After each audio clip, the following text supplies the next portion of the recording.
Lavkesh Bajaj, the owner of the Flourish Stay B&B building in Malviya Nagar, has been arrested by Delhi police in connection with the devastating fire that killed 21 people and exposed severe violations of fire safety norms and building regulations. Notably, a lookout circular had already been issued against him before his arrest, and he is expected to be produced before the Saket court. An FIR has been registered under serious charges including culpable homicide under the Bharatiya Nyaya Sanhita, while multiple police teams continue to investigate the incident from every possible angle. And notably, the fire broke out around 8:30 a.m. at the 5-story building that is located in the congested Hausrani area of South Delhi.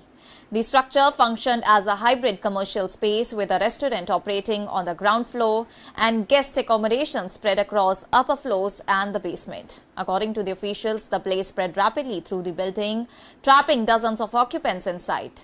And at least 58 people were rescued during emergency operations, but 21 were declared dead, including 10 Indians, 9 African nationals, and 2 individuals from Turkmenistan.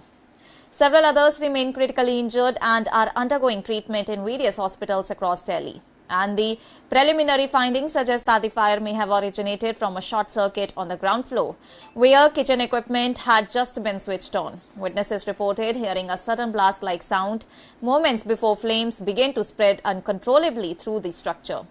And what turned the situation into a large-scale tragedy was the building's hazardous design and lack of basic safety features. The structure had only one entry and exit point, permanently sealed windows that prevented ventilation, and a sensor-operated main door, which together created a deadly environment where smoke and fire quickly engulfed all the floors. Investigators have also uncovered extensive violations of licensing and safety regulations. The property was officially permitted under Delhi's bed and breakfast policy for only 6 rooms. However, authorities alleged that it was being operated with around 25 rooms, including unauthorized extensions in the basement. Additional floors were reportedly constructed over the years without approval from civic authorities or compliance with building bylaws. The building also lacked a mandatory fire no objection certificate, that is NOC, despite being large enough to require one under fire safety regulations. Officials have described the structure as grossly non-compliant and unsafe for public occupancy. And during interrogation, Lavkesh Bajaj reportedly stated that he expanded the number of rooms in order to grow his business. He explained that the area attracts a large number of patients and attendants visiting major hospitals in nearby Malviya Nagar and Saket, including Max Hospital, and that there was constant demand for affordable accommodation. He claimed that the expansion was done in order to meet this demand and insisted that he had no intention or awareness that such a disaster could occur. And following the tragedy, authorities have ordered a magisterial inquiry in order to determine the exact cause of the fire and to identify lapses at multiple levels.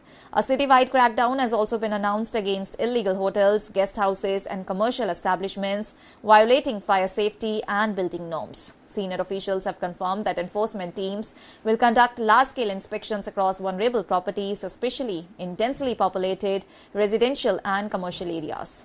Lieutenant Governor Taranjeet Singh Sandhu has also directed a month-long inspection drive covering hotels, lodges, nursing homes, coaching centers, restaurants and other commercial establishments. He has observed that all the premises found violating safety norms or operating beyond approved capacity be immediately sealed. Authorities have also been instructed to identify structural bottlenecks in congested areas that obstruct fire tenders and emergency response vehicles and to take corrective action wherever possible. In response to the incident, the Delhi government has decided to withdraw its bed and breakfast policy and conduct a comprehensive review of all the establishments that are registered under it. Officials stated that over 2,200 rooms across 432 properties are currently registered under the scheme, raising serious concerns about enforcement gaps and unchecked expansion. The policy, originally intended to promote regulated home-based hospitality, has now come under scrutiny due to the repeated violations and safety lapses. Delhi Chief Minister Rekha Gupta has stated that accountability will be fixed at every level and strict action will be taken against all those found responsible for negligence or violations. Home Minister has also ordered immediate inspections of all the B&B properties along with sealing of unsafe buildings, disconnection of utilities where necessary and initiation of criminal proceedings against the offenders. Authorities have emphasized that residential hospitality permissions cannot be misused as a cover for unsafe commercial operations. And this tragedy has once again highlighted serious gaps in fire safety enforcement in Delhi, a city that has witnessed multiple fatal incidents in the recent years. Experts and officials have pointed to systematic failures in monitoring, inspection, and compliance enforcement. And the scale of the disaster has drawn comparisons with the past tragedies, including the 1997 Uphaar cinema fire, which remains one of the deadliest fire incidents in the capital's history.